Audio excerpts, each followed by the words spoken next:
Okay, ladies and gentlemen, welcome to this Bright Blue event this afternoon, which we're doing in partnership with the Trussell Trust. And the event title is Safe and Secure, Shaping a Recovery that Reduces Destitution Beyond COVID-19. We will be live tweeting the event. So if you're on Twitter, please use the hashtag Safe and Secure. And the Twitter handles are @WeAreBrightBlue and @Trussell Trust. The format for today's event is that each speaker will speak for about 5 minutes, and then we'll take questions from the floor. Obviously, you can't ask those in person, so you can ask them through Slido, and all the details about Slido are on the YouTube webpage that you're watching at the moment. So you can submit questions through that link and that code that is given. So, obviously, COVID has completely changed a lot of things, but one thing which it's really led to is an increase in poverty, loneliness, destitution. And today, for example, the Trussell Trust have released a new report showing that about half of the people who are now going to food banks are paying off debts to the government via repayments to universal credit. So at the moment, claimants can get an advance payment in the initial 5 weeks, but they need to repay that, and a lot of people are doing that. So they've forecast that about half the people going to food banks are doing that. So Bright Blue, along with Trussell Trust, have said, actually, just as we've got a holiday on mortgage payments for homeowners, perhaps we should also apply a similar kind of holiday for people who have got advance payments out as a result of that initial 5-week wait. Bright Blue, as we're an independent think tank for liberal conservatism, one of our major themes is around the issue of poverty and deprivation, and in particular, universal credit. We did a report a year ago looking at the design features of universal credit, and it really was the case that the initial 5-week wait was a problem for many claimants. Sorry about that, my printer was in the background, it just came on, so I had just to correct that. So in terms of the questions we want to look at today, really, has the government's response to COVID been effective? How responsive has the government been in addressing concerns around poverty and destitution? Do local authorities have the adequate resources to support people in poverty and destitution? And then thinking beyond COVID, what do we need to do to our welfare system to support people? As we can see with the employment figures, we'll have many more people reliant on benefits in the months and the years to come. So Bright Blue, we're doing a big project at the moment looking at that and thinking about what sort of welfare system we need going forward. So we've got a great panel to discuss this. We have Stephen Crabb, who was formerly Secretary of State for Work and Pensions and is currently the chair of the Welsh Select Committee. Baroness Philippa Stroud, who is the CEO of the Legatum Institute, and previously she was a special advisor to the Secretary of State for Work and Pensions. Dr. Tanya Burkhardt, who's Associate Director of the Centre for Analysis of Social Exclusion at the London School of Economics, and Emma Revy, who is the Chief Executive at Trussell Trust, who are kindly partnering with us today. So perhaps I could ask Stephen to start. Ryan, good afternoon. Thank you very much for the invitation to participate in this panel, and credit to Bright Blue and Trussell Trust for the excellent work that both of your organisations have been doing during this pandemic, throwing spotlights onto key aspects of our social policy and identifying areas for change. So just over the next few minutes, what I'll do is just flag up a few key themes that have been important to me thinking about these issues in recent weeks and months. And I guess looking back over the first 9 months of the pandemic period, what you can say straight away is it's been a tale of two stories, really, two halves for different income groups in our country. And people like us will spend a lot of our time doing meetings like this on Zoom and Microsoft Teams, And we can't help observing the quite nice living rooms that people might be doing it from, or the peak of the nice garden. And for a lot of people, their experience of these COVID-19 restrictions, lockdown, working from home has been a very, very positive one. And that's reflected in their household balance sheets as well. And the data seems to be demonstrating this, that for families on the higher income levels, actually the savings that they've enjoyed by not having to spend money on commuting, not buying lunch at Pret-a-Manger every day and things like that, means that even the income falls that the higher income groups have seen has been more than offset by the savings that households have made. So many families higher up the income levels have done pretty well out of the last 9 months. That is not the story at all when you look further down the income levels, and the further down you go, the grimmer the picture becomes of families being pushed into destitution and facing real financial hardship. And for politicians who care about these issues, that's very, very troubling indeed. And I think that the experience of the pandemic has thrown a spotlight on just how precarious many people's livelihoods were just before the pandemic hit. And I think in particular families with children, and the data that comes across my desk, the thing that I find most troubling, I guess, is poverty levels amongst families with children and what's driving those figures. I saw some research by the debt charity Turn to Us recently that suggested that almost half of all families with children in this country have been pushed into some form of debt since the start of the pandemic. So income falls, higher rates of indebtedness, more experience of direct hardship and poverty. That's the story further down the income levels. So which is why I've been taking a lot more interest in recent months in terms of where we're at in terms of our welfare system. And I've been speaking and writing quite a lot about levels of benefits, in particular universal credit, drawing attention to the fact that Rishi Sunak, in my view, took the correct, the absolutely right decision at the start of the pandemic as part of our overall safety net response with furlough and support for people who are self-employed. But he also chose to increase the standard allowance rate for universal credit by £20 per week. Now that's been incredibly important in supporting many families through the pandemic. We are in a period that's going to see, sadly, higher rates of unemployment, more people experiencing unemployment, and for longer periods of time. And one thing we know about relying on benefits is that the longer you're on benefits, the harder it is to survive. One can survive on benefits for a couple of weeks quite readily, but it's when you have to buy a new school uniform for the children, when you have to fix the broken down car, that kind of thing, it becomes very, very difficult indeed. So the increase in universal credit that the government brought in, it was supposed to be for 12 months only, a temporary measure. I think we're going to need that much longer term once this pandemic finishes as well. So that's the specific point that I've been doing a lot of campaign work on recently, trying to urge the government and the Chancellor to really commit to keeping that extra money in place to support families beyond the pandemic. We're not quite there in terms of a decision, otherwise we'd have heard it at the spending review last week.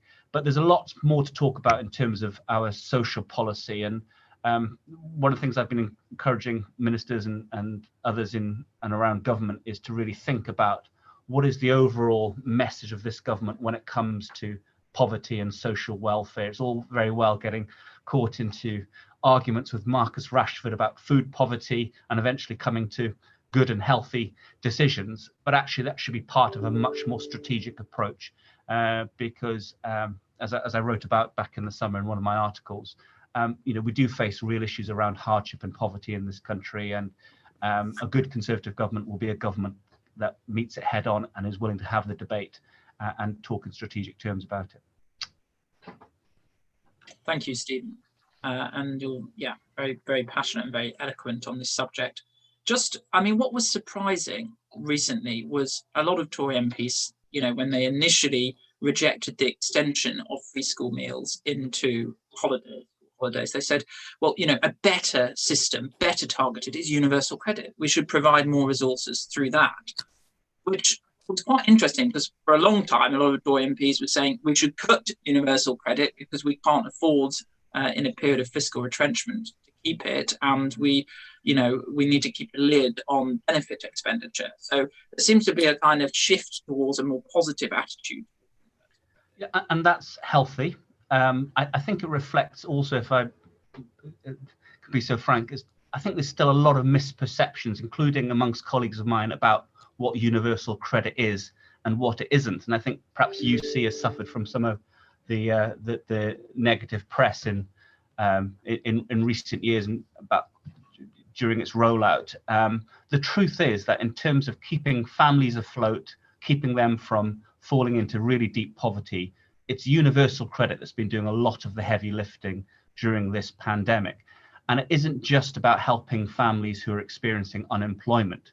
And you'll appreciate within my party, within the Conservative Party, there is some kind of this traditional view that we're on the side of working people. We like workers. We don't like benefit dependency. And that's kind of coloured our view towards the benefit system in a way that I think is quite unhealthy. The truth is that universal credit, and more than a third of households on universal credit, as far as I understand at the moment, are households where people are actually in work. It supports working families in lower paid jobs that we're with irregular hours and things like that. So universal credit is really, really important. And I'm on a kind of mission to help my party better understand it and better appreciate it.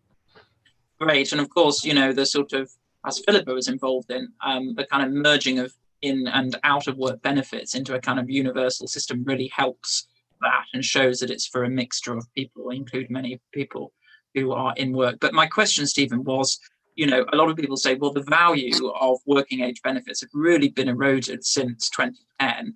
So, let's have the £20 uplift for, some of the consequences of the pandemic. But does that need to be in there long term, that uplift, to restore some of the value? Or do you see it as a temporary thing until we get through the unemployment crisis, for example, from the pandemic? So the position that I've reached on this is that I think the £20 uplift for me, it's more about being a permanent corrective rather than a temporary one-off. And the truth is, and look, I was in government 5 years ago, so I was a co-decision maker in those decisions around freezing working age benefits. It was a deliberate policy choice we made at a time when the labour market was kicking out hundreds of thousands of new jobs. People in most parts of the country with the right support could find work opportunities.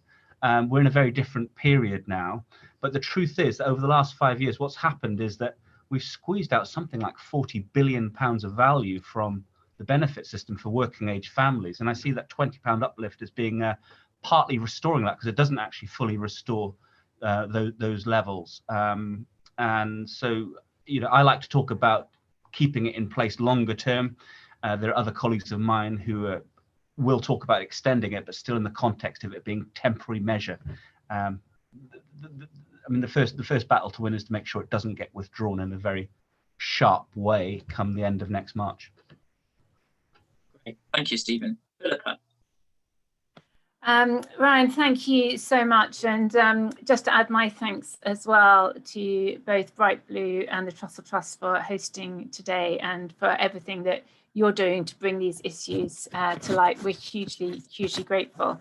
I want to build on what Stephen has just been talking about and look more specifically at the issue of poverty. So prior to COVID, what was happening?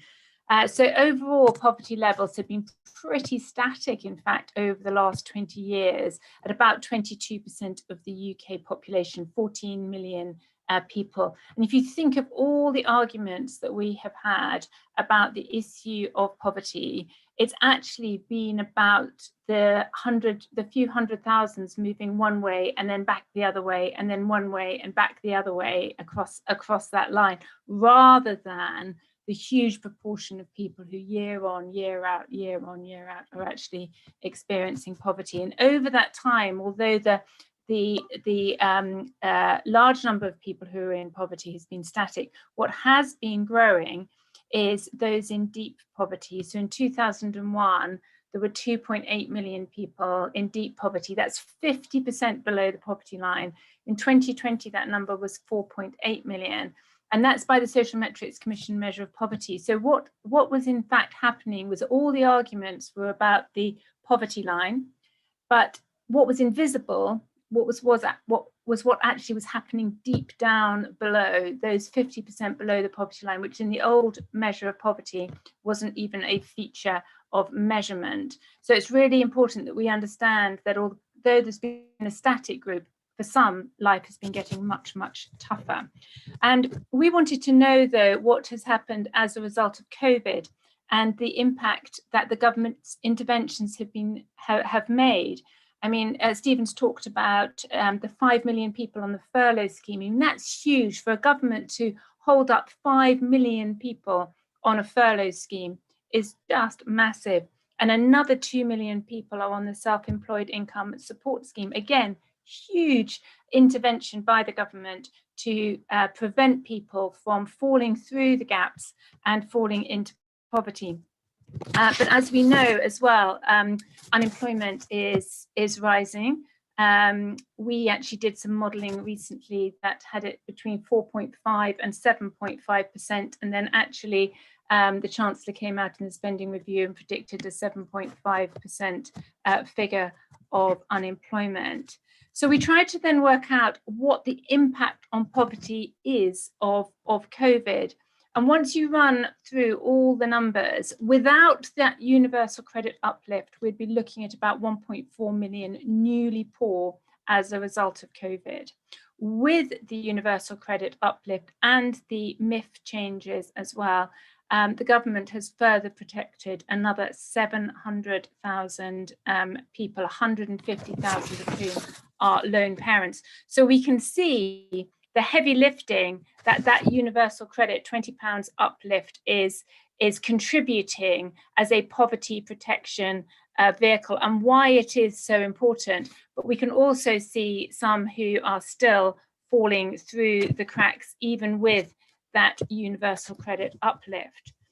So to answer your next question, which is how responsive has the government been in addressing concerns about poverty and destitution? On top of this, the government has also taken action to address destitution. And they've done this very, very early on in the pandemic. They obviously ran the Everyone In campaign to bring homeless people in and off the streets. And in the spending review, there was another £250 million announced, contributing towards that. So we can see that homelessness as an issue is something that's really concerning the government and that they are committed to addressing. And they've also announced the COVID winter grant scheme with 170 million going to local authorities specifically for food and bills. Now, this money won't ever show up as part of a poverty reduction strategy because it'll never show up in the way in which our poverty stats are calculated, but it will show up in individual families benefiting from contributions to food and utilities. So the sort of people who go to food banks, the sort of people that Marcus Rashford was concerned about, they will be in receipt of this money through their local authorities. It will mean that the local authorities need to be organised enough and to know their people well enough to make sure that this money gets to the right people. But that is a really, really significant contribution. And then just quickly to end on, or I shall run out of my 5 minutes, what long-term issues in the British welfare system has the COVID-19 pandemic highlighted? I think that the government has been taking some extraordinary decisions, but there are still some long-term systemic issues that need addressing. We need to decide as a nation what we believe poverty actually is. And this is still too much of a football, which is illustrated by the fact that we still haven't made an official decision even as to how we're going to measure it. This has to happen. We then need a dashboard of emergency indicators. We should be predicting we should be able to predict who is going to be vulnerable and get ahead rather than wait for a campaign to emerge and then pick up the pieces once it has happened. We should be much, much more proactive, a strategy that is preemptive, protecting from impact and not reacting to it. I think in this conversation too, we need to understand that the situation for those on legacy benefits is very different to those on universal credit. They have not received the uplift, and many of this is the old cohort of people who have been in poverty for a long period of time, and they have not received this sort of new uplift. And the other thing I think has emerged is that lots of people think that if they contribute through their national insurance contributions, when they are in trouble, there will be a safety net there for them. And then they find that that safety net was significantly lower than they thought it was, and the fall is significantly greater. And I've said this before, but I think it's probably time not just to have a safety net, but to have a conversation around, do we need some sort of auto-enrollment scheme for income protection so that the fall for some families isn't as great as it has been? So those are a few things to get us started. Thank you, Philippa. Very, very thoughtful. One question I wanted to ask was around public attitudes, because obviously a democratic government is quite rightly very responsive to public attitudes in the way that it designs policy. And for a long time, people have been very sceptical of the welfare system and the way it's targeted. Do you think we're seeing a bit of a shift in public attitudes? Because it seems to me, politicians, particularly for a long time, have talked about how we gear people up for success. How do we make an education system which means that no matter your background, you can succeed and flourish? But of course, we're also learning through unpredictable crises like pandemics. We also need to equip people for failure and a lack of success and hardship. And are we now seeing that the public are more aware of the role of brute luck, just this random event that happened, which has caused so much hardship? And do you think that may improve public attitudes, so in the long term we can go to a stronger social security system that you've been discussing? Thank you, Ron. I think I would agree with that. I think that there are two things that the British public really, really don't want to see happening in the world's fifth largest economy, and that is rough sleeping, people on the streets who are rough sleeping, and people at food banks. And hats off to the work of the Trussell Trust stepping in, but actually people don't want there to be the need for food banks.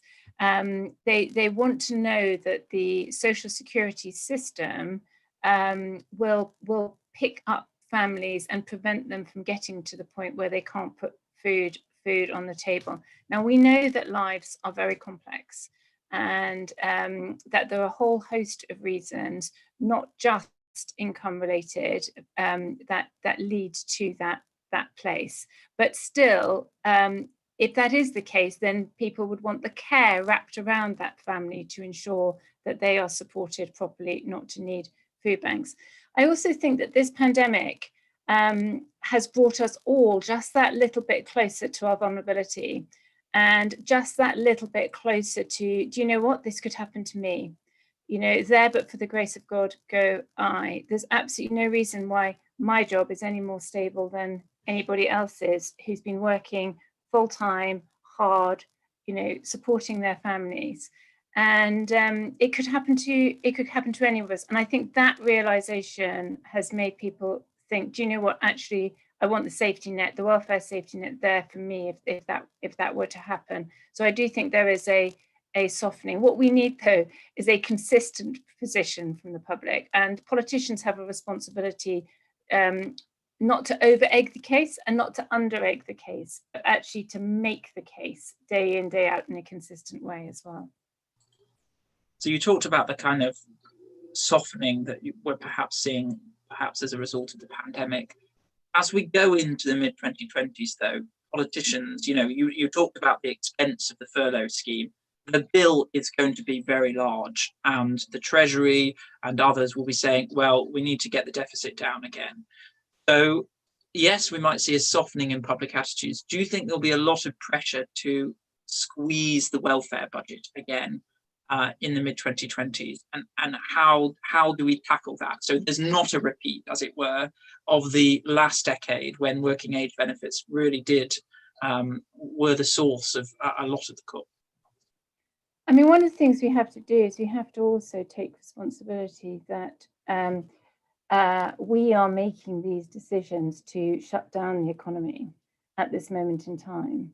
And a lot of this job loss that we are seeing and the need for universal credit is because we are making businesses unviable. And I know that's a very controversial thing to say, but actually, if I were in the hospitality industry at this moment in time, and I just invested in making my hospitality business COVID secure, I would want to know that I could open it and I could not be furloughed, or not have to go onto a self-employment income support scheme, or not have to close my business. So I think as we come through this pandemic, the desire to get businesses up and running so that we don't need this sort of support will grow. But having said that as well, the economic devastation already is huge. So the balancing act for the Treasury is enormous. But we're committing to big defence programmes, but we need a great nation to defend. And a great nation that's worthy of being defended is one where the poor are well cared for. So, yeah. Totally agree. Just for people who are watching, please, if you want to ask questions, do it through Slido. All the instructions are below the YouTube video that you're watching. Anya, over to you. Thanks very much. And I'll pick up on one of the questions that Philippa raised, which is about the long-term issues in the British welfare state that predate the pandemic, that I think give us some indications of the issues that need to be fixed going forward post-pandemic. And my remarks are based partly on findings of a 3-year research programme that we've been conducting in the Centre for Analysis of Social Exclusion, funded by the Nuffield Foundation, looking at some of these structural issues in the British welfare state. And I've got remarks on 3 headings. First, in terms of the levels of benefits, that both Stephen and Philippa have already referred to. The second, holes in the safety net, so people who fall through even that minimum. And thirdly, seeing the relationship between social security and other parts of the welfare state. So the need to integrate what we're doing in social security with other parts of the welfare state. So firstly, just in terms of levels, and I'm going to just share my screen here to show you an indication of the issue about the levels of benefits. So we've actually been doing quite well over the last decade or so in terms of protecting pensioners from poverty through the income support that they receive. So this graph shows the rates of income support through a range of different benefits with a range of different names, compared to a 60% relative poverty line shown there as 100%. You can see that the rate that pensioners receive takes them just above the poverty line. So that's a huge success for the welfare state, because if we go back to its origins, pensioner poverty was one of the major concerns, one of the major reasons for the establishment of social security and state pensions originally. But it's not quite such a pretty picture if we look at the rates for families of working age with 2 children, who, as you can see, a decade ago were at about 75% of the poverty line, but have dipped down pre-pandemic to just 69% of the poverty line. Worse still for single adults aged over 25, even worse actually for young adults under 25 with no children, who really were the biggest losers from the cuts that were made from 2013-14 onwards, such that pre-pandemic here, 1/3, the rate of benefit to which they're entitled takes them to just 1/3 of the poverty line. So it's not surprising then when we find, as Stephen mentioned in his remarks, that families who are on benefits are pushed into debt. It's just not enough to live on. That debt then in turn is costly. Some of those debts are debts to the state, for example, in relation to council tax, some to utilities, and so on. But all of these mean that the amounts that people are actually living on are often well below even these levels. So the second issue is holes in the safety net, people who don't receive even those minimums. So I've already mentioned some of the ways in which deductions can be made from those benefits, and Trussell Trust and Bright Blue have been talking about the recouping of advance payments as one way in which people may in effect be receiving less than the universal credit rates. There are also overpayments that are taken back out of benefit on a weekly basis. These may be overpayments that are a result of an error by DWP, not as a result of an error on the part of the claimant, nevertheless resulting in people having to subsist on less than the minimum that is prescribed in universal credit. But in addition to that, we have local housing allowances for people in private rented accommodation, set not at the average rent for the area, but set at the 30th percentile of rents for an area, meaning that, again, pre-pandemic, around 70% of private tenants who were receiving support with their housing costs had a shortfall between the actual rent that they were paying and the amount that they were receiving as housing support. So again, this is part of what we've built in to the system that means that people are increasingly in debt whilst living on benefit. A third kind of gap is for families with 3 or more children. So the 2-child limit that was introduced for children born after April 2017 means that families with 3 or more children, which is not a large family by any stretch of the imagination, do not receive benefits for that 3rd child and any subsequent children. And this is a real dislocation of the idea that what we're aiming to do is to meet people's needs. Instead, it's an attempt to use the benefit system as a form of very crude population control, and one for which there is no evidence that it is effective, even if one thought that that was a kind of goal that we should have collectively. 600,000 children were already affected by the 2-child limit by April 2019, and the number of children will grow as the policy rolls out. The final gap, the final hole that I wanted to draw attention to is the so-called hostile environment, of which we've heard a lot, of course, in relation to the Windrush scandal.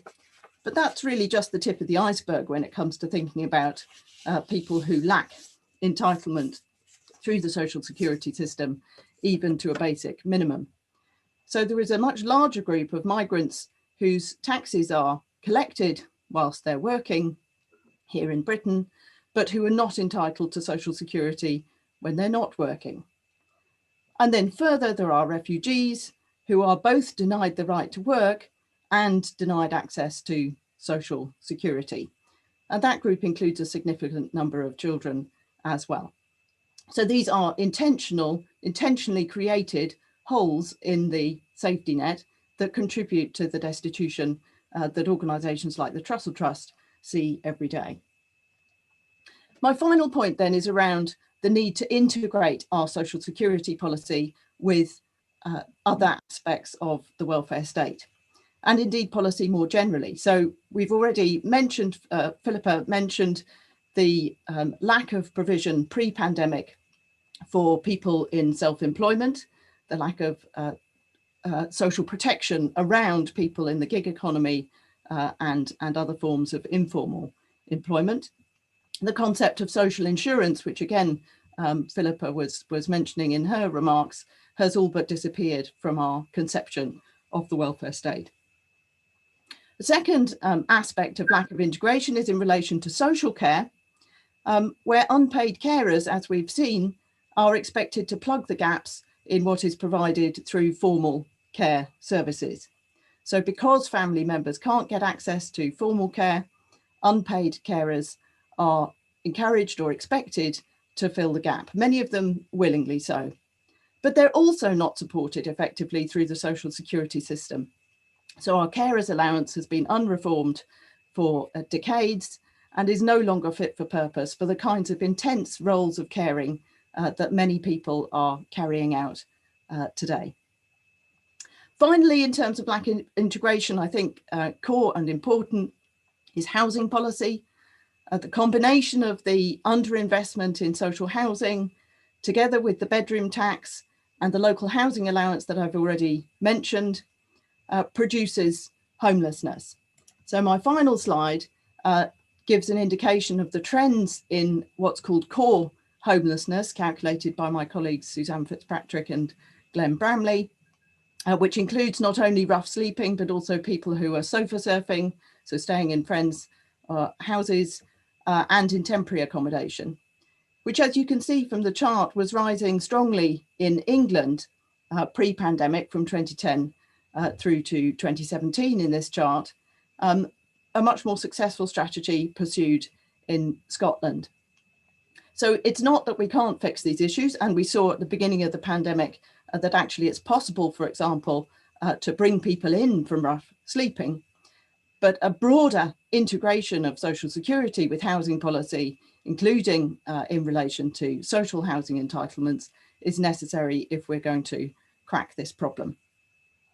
So I think, to conclude, COVID has meant that unfortunately many more people have come face to face with the inadequacies of social protection in Britain.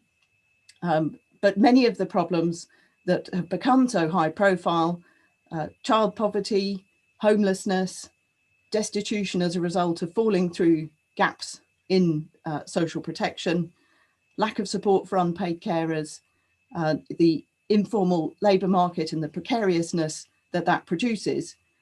These are all problems that predate the pandemic, and many of them are the result of intentional policy choices that have been taken since 2010. So we know how to fix many of these things. That's the good news. We know what some of the levers are. It just remains to be seen whether we take this opportunity of being brought face to face with some of the limitations and inadequacies of the system to actually resolve it and do something about it. Thanks very much. Great, thank you, Tanya. Very thorough on the trends and the holes in the current welfare system. I have got lots of questions, but I am conscious of time and I don't want people to be sort of restless at home wanting to ask questions. So I'll move on to Emma straight away. And Emma, the debate so far is, you know, a bit sort of abstract and academic. What's happening on the ground? Please let us know. Enlighten us more on that, please. Sure. Oh, thanks, Ryan. And it's a real pleasure to be hosting this event in partnership with Bright Blue today. So just to give a bit of context for those who might not know, at the Trussell Trust we support a network of over 1,200 food bank centres across all 4 nations of the UK, but we also campaign for an end to the need for food banks.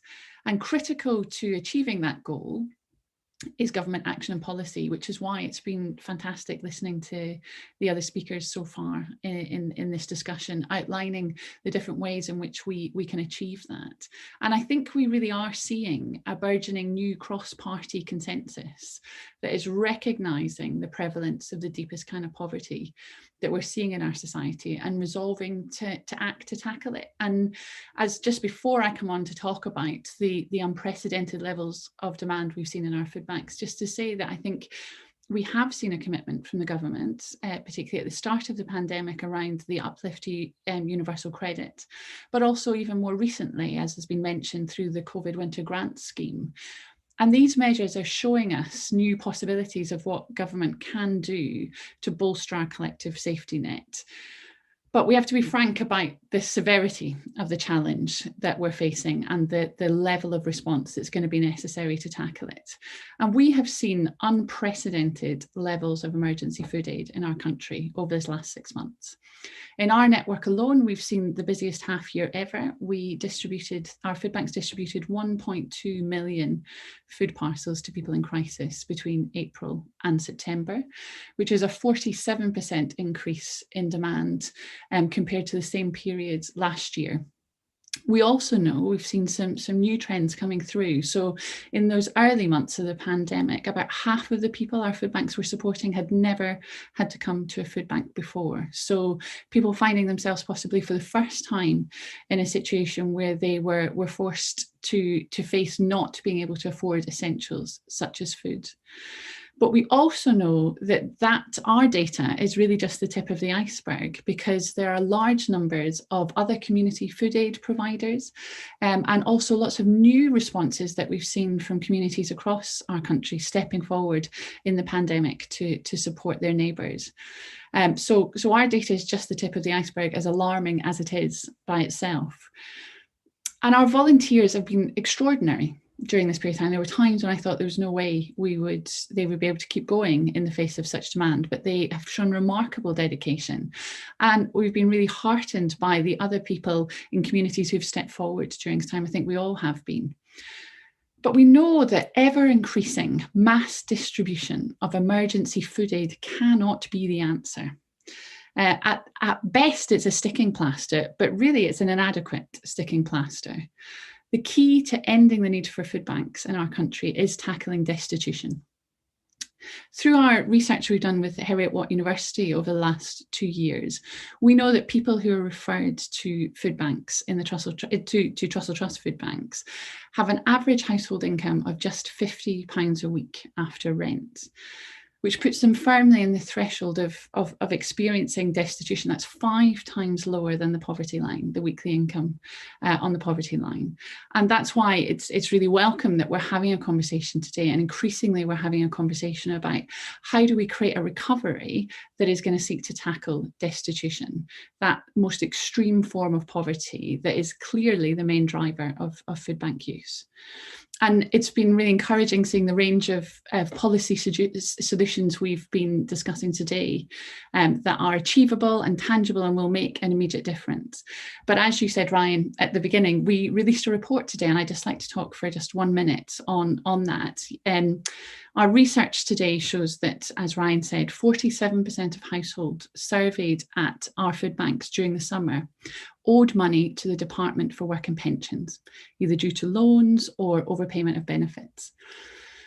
And this means that now at food banks, for the first time since we've started doing these surveys, people are more likely to owe money to the government than they are to friends and family and private lenders. And what's more, 3 out of 4 households on universal credit at food banks over the summer were repaying an advance payment to the government, primarily used to cover that first 5-week wait for universal credit. And the impact of this can be really severe, because as we've been discussing, benefit levels are already very low, and repaying these loans can and is tipping people into destitution and forcing them into food banks. The research also suggests that the £20 uplift, although absolutely essential as it has not been enough on its own to mitigate this significant rise in food bank use. We also know from this research that people who are repaying these debts are more likely to be experiencing mental health problems than people who are at food banks who are not repaying these debts, which again suggests that this is having a disproportionate impact on the most vulnerable people in our society. And there has definitely been recognition from government that this is an issue, and we're going to see from this autumn that the maximum that can be deducted from people's benefits is going to be reduced from 30% to 25%, and that repayment of the advance loan, the period over which that repayment takes place, will be extended. But that will be too late for people this winter. And that's why we're calling now for a temporary suspension to those deductions to help provide extra bolstering to the safety net of people over that time. And although a suspension now would help people now, we need to build a plan for a fairer approach to deductions in the future. As many organisations such as Centre for Social Justice have argued, a government debt management bill could achieve this, would give us an opportunity to look at debt collection across government in the round, and help to bring government debt recovery practices in line with what we're seeing in the private sector, where they've made great strides around affordability assessments as part of standard practice. That is lacking at the moment within how we're recovering government debt. So that's just one example, and we've heard many of such examples of issues that have been exacerbated during COVID, but have to be addressed in the longer term. And we really need to say, to echo what Philippa had said a moment ago, we need to see a joined up, concerted response from government to tackle and ultimately end destitution, to ensure that none of us are ever left in a situation where we don't have enough money for the essentials. Thanks, Ryan. Thank you, Emma, and totally agree with you on suspending those repayments of advance payments. It's something that the government could do very quickly now. It's not a kind of complicated thing that requires lots of reform. It could be something that could be done very quickly. So very, very much support that. And also, you know, as you said, amazing what your volunteers are doing.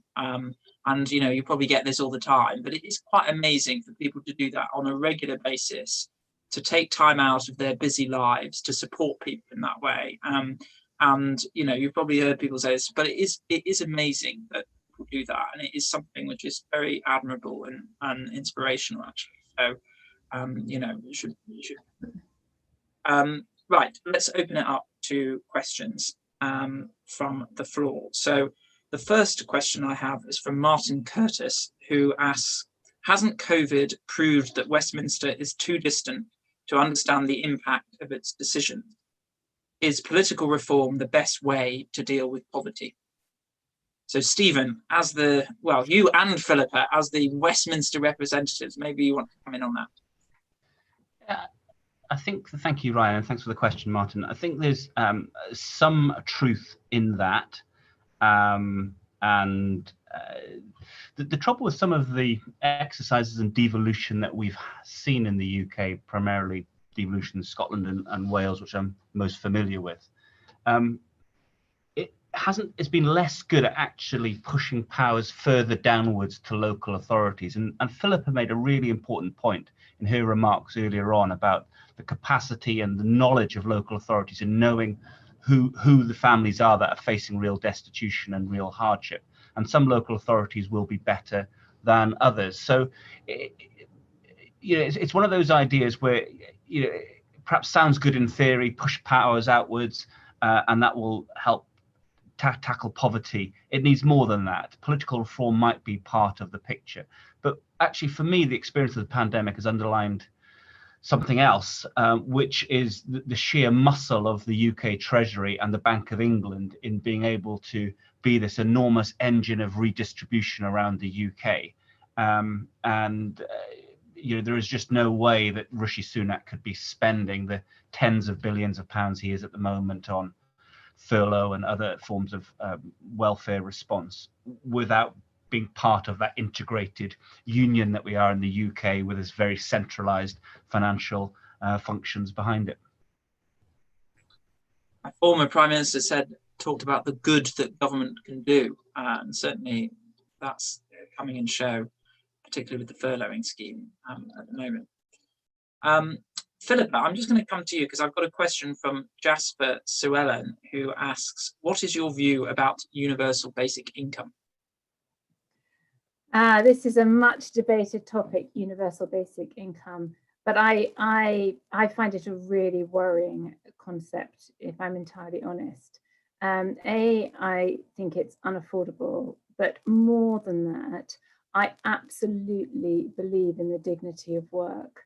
And the thought of us constructing a society whereby we thought that work not working was a net positive, rather than believing in the extraordinary creativity of the human being to constantly find new opportunities to build things, create things, innovate things, start new projects. It always concerns me when I hear people, having debates on the radio or whatever about the fact that, the government is going to end up having to pay everybody to work 3 days a week or 4 days. I just don't see that as being the direction of travel for us as a society. And it's because I absolutely fundamentally believe that work is a net positive. I also do totally understand that lots of people do jobs that they would rather not be doing. But that is where we need to be upskilling and helping people move into an employment environment that actually does them positive good as well. So I whenever I hear these conversations about a universal basic income, I go, oh no, here we go again. I mean, Emma, what's your view on UBI? I'm interested in this because a lot of people who advocate it say, well, it reduces stigmatization, and everyone gets it. There's no sort of complicated interactions with bureaucracies.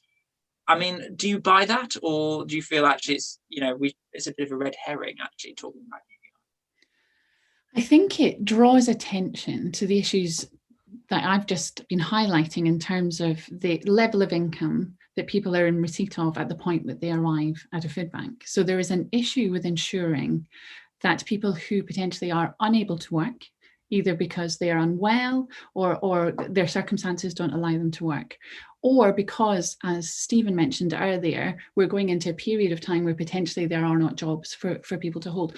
How do we ensure that we don't allow people to fall so far through a safety net that they're experiencing destitution? And that is, as well as the wraparound support that people may require during that period of time, that is about the level of income that they are able to receive in order to cover those essentials. So I have a lot of sympathy with the concept of understanding what is the level of income under which we will not allow our citizens to fall. And I think when we look at our social security system and understanding how we can ensure that it is providing a robust enough safety net to catch everyone at the point where they're unable to work and supporting them back into work if they're able to, then that level of income, I am very interested in understanding what that level of income is and how we ensure it. The mechanism, I think there's a number of different ways in which that can be achieved. Okay, so you're advocating a minimum guaranteed income. Slightly different to a universal basic. You could achieve it through that, but maybe there are other ways. Yeah, that as well. I mean, we at Bright Blue have, through a lot of research papers, said if we want to improve the generosity of the welfare system, which I think we do, and to keep public support on side, then actually it may be that we keep the conditionality, we improve and we increase the amount of contributory elements into it. So people who have worked longer, for example, can get more out of the system, as long as people who haven't worked that long don't fall below a certain level. But we feel that improving the kind of conditionality and contributory elements may be a route to increased generosity. But, in a report that we did last year, we also said, just as there is a claimant commitment at the moment within universal credit, so to receive benefits, you have to be doing certain things. Why not have some reciprocity with that? So the system has to deliver some things to you as well as a claimant. And if that falls short, for example, payments are not paid on time, then maybe there should be something like compensation for claimants. So there's a bit of reciprocity. So yes, agree as a claimant that I've got certain conditions that I have to meet to get my universal credit, but equally the system has some expectations that they have to deliver. And if it falls short, there's consequences for the system as well. And we think that sort of reciprocity would be a good idea. So Tanya, oh yes, go on. I was going to ask you a question, but you dive in. Yeah, just because it follows on from that, I think also we can look at this in a slightly more differentiated way and think, for example, about whether the ideas that motivate the universal basic income might be applied to children, but not necessarily to everybody of working age or indeed to pensioners. So the idea of a universal child income is something that I think has got a lot more legs in our context than the universal basic income overall. As we've seen, there are many, many children who are falling through the cracks at the moment, and guaranteeing an income for children is a very different proposition to universal basic income overall. It's much more affordable, and it's actually much better targeted in terms of its poverty reduction effect. Would this not be child benefit, but much more enhanced? It could well build on child benefit, although it would likely have other features as well. Great. Okay, let's take in another question. So from an anonymous person asked, With lots of companies, better off households seeing a large boost, should there be a COVID windfall tax to fund more support for struggling households? Stephen, perhaps I'll come to you for that difficult question, because there is obviously a big question about how we're going to pay the bill for all of this money eventually, spending cuts, tax rises. Have you got a view on that? Yeah, so it's not a very short or concise view, unfortunately. I mean, the idea that tweaking tax rates for a relatively small number of households at the top of the income scale gets you anywhere near towards closing a £400 billion borrowing deficit is just, not happening. So what the Chancellor, I think, is trying to do is isolate the kind of one-off costs of the pandemic and treat it as a very long-term debt, but he will still be left with an enormous budget deficit because the costs of doing government and doing public services will be permanently higher as a result of the COVID experience. The NHS budget will be permanently higher, and lots of other costs, and we've been talking about strengthening the welfare system going forward. So Rishi has a serious headache in how he closes that gap longer term. He doesn't need to make too many rash decisions, and certainly not around tax increases at the moment. But in time, there will need to be a mixture of measures. He's already talked about freezing non-NHS public sector pay, not including public workers on lower income brackets. But he will need to show as well that there's fairness right across the range of measures that he's doing, and that will need to show that he's bringing in income from either households and businesses who've done pretty well during the course of 2020. And we don't have to think very hard about the kind of companies that have been doing very well during the pandemic. And so there is an argument currently going on amongst colleagues about how the Treasury kind of fairly gets at some of those organisations and some of those individuals that can afford to pay a bit more. Very interesting. I'm conscious of time, so I'm going to come to a last question and ask each panelist to sort of concluding remarks, because I do think this question enables that. So again, someone who's anonymous has asked, how do we ensure that those facing the most challenges, e.g. mental health problems, addiction, NRPF, don't get left behind as focus shifts to large numbers of universal credit claimants?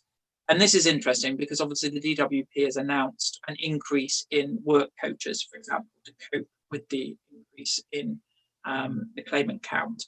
And the report that we did at Bright Blue Helping Hand, one of the kind of positive features that really came through from the interviews that we did with a number of claimants was work coaches. But of course, the caseload at that particular period was quite low. And obviously that's increasing much more now. So, how do we kind of keep that personalization? But on top of that, for people with very, very severe kind of circumstances, how do we make sure that they're not getting lost, and the universal credit system, not just the payment, but what comes with it, is really targeting those people, because obviously they're most likely to be facing destitution and going to food banks. So interested, above the payment that people are getting, what more support can the universal credit system offer? Philippa, perhaps I could start with you. Thanks, Ryan.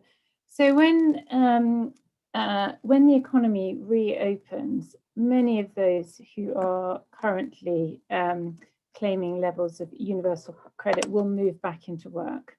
And what that will leave is probably a slightly larger group of people than those who were originally unemployed. And what the original design of universal credit was universal credit plus universal support. And what was intended was that as you came for your to apply for your benefits or to job search, actually you would have much more of like a life coach around you, supporting you with your housing issues, supporting you with issues of domestic violence or family relationship issues, debt management, mental health issues. It should be that coach who is picking those things up. Universal support, though, has never really been rolled out.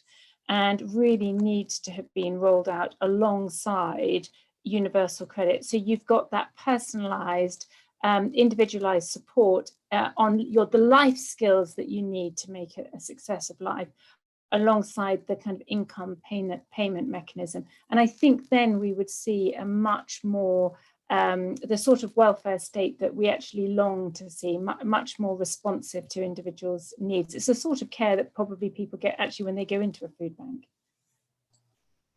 Tanya. Thanks. I think that's a great question from the questioner, and very much speaks to what I was trying to address with my remarks on the need to see social security as one part of a system. It's just a cog in a much bigger model of how we can and should support people. So we know that mental health services have also been very, very stretched pre-COVID. There has been more investment in mental health over the last decade. That is extremely welcome. And I think that needs to continue and be accelerated. We know that COVID will produce additional mental health burdens for quite some years to come. So seeing those links across from social security to mental health services, to housing that I talked about a bit already, and seeing the ways in which this can be part of multi-agency working, so that it isn't just the universal credit system that is supposed to pick up all of these problems where we don't have sufficient expertise. No individual in a job centre can be expected to be able to be also a mental health advisor and a housing advisor and a debt advisor and everything else. It has to be working as part of a multi-agency approach to supporting people who've got complex and interconnected issues that need to be resolved simultaneously if they're able to move forward. Great. Emma. So I think there is a real risk that will happen. And the reason I say that is, if we look even at the amazing £20 uplift that was applied to universal credit, wasn't applied to legacy benefits. And there we have a group of people who've potentially are more likely to have long-term ill health or long-term disabilities. And the danger of leaving behind particular groups of people, we see it in food banks pre-pandemic. So there's a disproportionately high number of people who come to food banks who have long-term ill health, long-term disabilities, higher levels of mental health problems. We need to ensure that there are more services and an intention around that. So I think what's great about that question is it doesn't have to be that way, but I think we have to explicitly name that we will not leave behind groups of people. What has been really encouraging during the pandemic is we've all been able to change the way we work and live to protect one another. That has been our motivation to do that. How do we carry that forward into the recovery, where we talk very openly about the ways in which we will change the way we structure our society and the way we live and work to ensure that we protect one another going forward, coming out of this pandemic. And I think it's really important to be attentive to that. But it's a real risk that groups of people will be left behind, because we're seeing that currently. And final thoughts from you, Stephen. Yeah, thank you, Ryan, and really great question. I'd agree with most of what's just been said. Just two other ideas I'd float in terms of response. One thing we did at DWP, which I'm assuming still happens, I don't know for sure, but if it does, we should certainly expand it. And it slightly ties in with the universal support idea that Philippa was talking about. But we devolved down to individual job centres a budget of money available to frontline work coaches to basically buy in additional support for clients from sometimes very, very local, very, very niche charities and agencies that could provide almost tailored support to particular client groups or even individual clients. And on a couple of the visits I would do around to different job centres, I saw this being used really effectively. And the work coaches and the Job Centre Plus managers really, really liked having that additional responsibility and capacity for doing something a bit different. So I thought that was a great idea, which we could do much more with. The second thought that came to mind is around the Restart programme that the Chancellor of the Exchequer announced last week. It will be modelled to, I guess, to a large extent on the work programme that Philippa and others were so involved in back under the coalition government. But I think there's an opportunity to do things even better and look at the kind of organisations that they contract and subcontract with to support clients through that programme. And maybe there's an opportunity to, you know, draw on some of the best examples from the work programme and learn from some of the mistakes as well, and really bring in organisations again at a really local level who often give you more bang for the buck, often have more knowledge of their clients and understand the local relationships with job centres and training providers far better. Great, thank you, Stephen, and thank you to everybody who's been watching from home or in the office. Some people may be watching from there too. Thank you for all your questions as well on what's been a very important topic, and everybody, including Bright Blue, who've been speaking today, obviously want a kind of stronger social security system, not just now, but into the future as well, when there's going to be lots of difficult choices made about the public finances. So we'll be doing lots of work, and no doubt others here will as well. And I think often bringing together these different groups and having united voices is often useful as well. So we should be looking to do that as well. So a big thank you again to the Trussell Trust for partnering with us on this event. And for those of you who like Bright Blue events, we've got another one coming up in December. We have our drink tank, still virtual, which we're doing with Professor Rob Ford, who just has a book out on Brexit land. Please do join us for that if you're interested. And well, a kind of virtual round of applause to our very thoughtful speakers. Thank you for your time. Bye-bye.